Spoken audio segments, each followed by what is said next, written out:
Bonjour, dans cette vidéo on va vous expliquer comment faire un feu inversé. Donc pour faire un feu inversé, en premier temps on va positionner des bûches de cette section là à peu près, ouais, jusqu'à 15 cm de diamètre grand max. On va les positionner de cette façon là, pardon.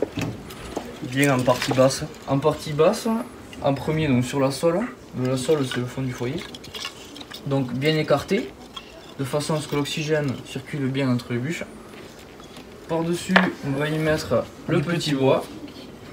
Principalement du résineux, le petit bois. Et on va bien le disposer pour faire croiser les bûches entre elles. Voilà. Pour que l'oxygène passe bien entre ces petites bûches.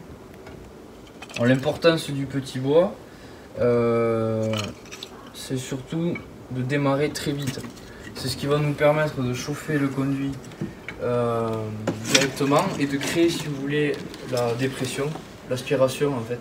Donc plus le conduit sera chaud, plus ça va aspirer les fumées, plus on va créer ce tirage, le fameux tirage. Je vais maintenant utiliser un allume-feu.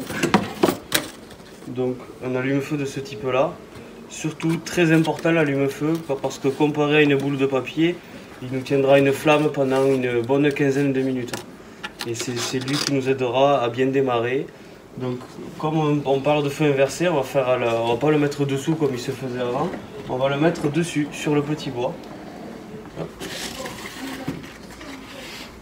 Donc en démarrant le feu par-dessus, on va créer donc du coup la flamme dessus. Donc là on s'aperçoit que la flamme est naissante. Donc au démarrage, on va privilégier l'apport d'oxygène en laissant la porte grande ouverte, le vitrage quoi. Donc voilà, la flamme est naissante. Donc du coup déjà en démarrant dans ce sens, on s'aperçoit qu'il n'y a pas du coup de petit bois par-dessus ou de bois, par-dessus qui l'empêcherait de naître correctement. La flamme chauffe directement le conduit. Donc pour créer la dépression, c'est ce qu'on recherche. On pousse bien le bouchon d'air froid. On va pousser ce fameux bouchon d'air froid, exactement. Et la flamme va descendre petit à petit, va venir embraser les petites bûches, le petit bois, et va venir embraser le gros bois. Et ensuite on peut observer qu'à la base des flammes, il y a de la fumée qui se crée.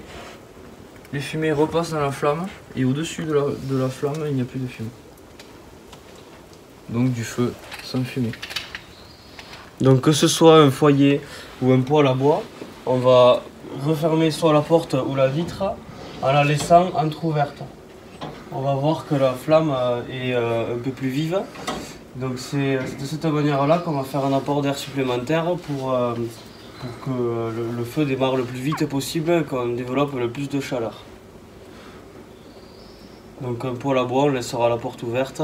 Et un insert, on laissera la vitre un petit peu ouverte. Donc là, on va laisser cet apport d'air pendant une bonne vingtaine de minutes, de manière à ce que les grosses bûches de dessous aient bien prise et qu'on soit en capacité de pouvoir recharger suivant la demande. Et suivant les appareils et les marques, la porte reste plus ou moins ouverte, suivant la chambre de combustion. Donc ça va dépendre. Mais l'important, c'est de bien démarrer rapidement en fait. Voilà pour l'allumage.